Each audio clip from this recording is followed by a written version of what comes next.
بسم اللہ الرحمن الرحیم. سفر عشق کے نام سے آپ نے محرم میں ویڈیو دیکھی ہوگی، جیو نیوز پر چلی تھی، جس میں نبی کریم صلی اللہ علیہ وسلم کے کچھ خاکے اور اہل بیت کے کچھ خاکے دکھائے گئے تھے.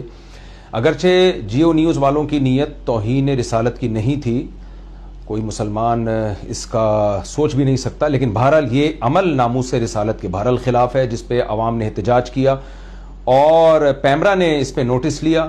تو میں جو ابھی یہ ویڈیو ریکارڈ کروا رہا ہوں پیمرا کی حوصلہ افزائی کے لیے.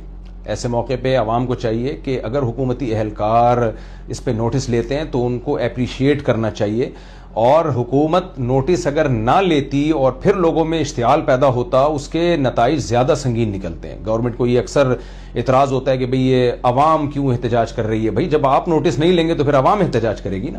تو پیمرا نے بالکل صحیح موقع پہ نوٹس لے کے وہ نوٹس بھی ہم آپ کے ساتھ شیئر کر رہے ہیں اسکرین پہ.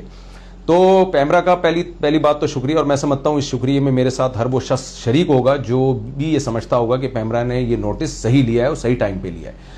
دوسرا، جیو نیوز کو چاہیے پہلی بات تو یہ لوگوں سے بھی معافی مانگے اور وہ ریموو کرے وہ ویڈیوز، اور لیکن یہاں جیو نیوز کو بھی اپریشیٹ کرنا بنتا ہے قوم کی طرف سے اور میری طرف سے اور سب لوگوں کی طرف سے، علماء کی طرف سے، کہ اگر علماء نے اس پہ نوٹس لیا اور بتایا کہ یہ کام صحیح نہیں ہوا ہے تو پیمرا نے بھی نوٹس لیا تو اس نوٹس کو فالو کیا جیو نیوز نے، اور اپنی غلطی پہ ہٹ دھرمی اور ضد کا مظاہرہ نہیں کیا. تو اچھی بات ہے.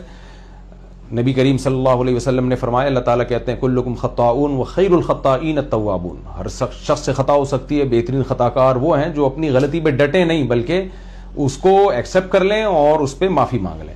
اللہ تعالیٰ ہمیں ناموس رسالت کی حفاظت کی، صحابہ کرام اہل بیت کی ناموس کی حفاظت کی توفیق عطا فرمائے. جزاکم اللہ.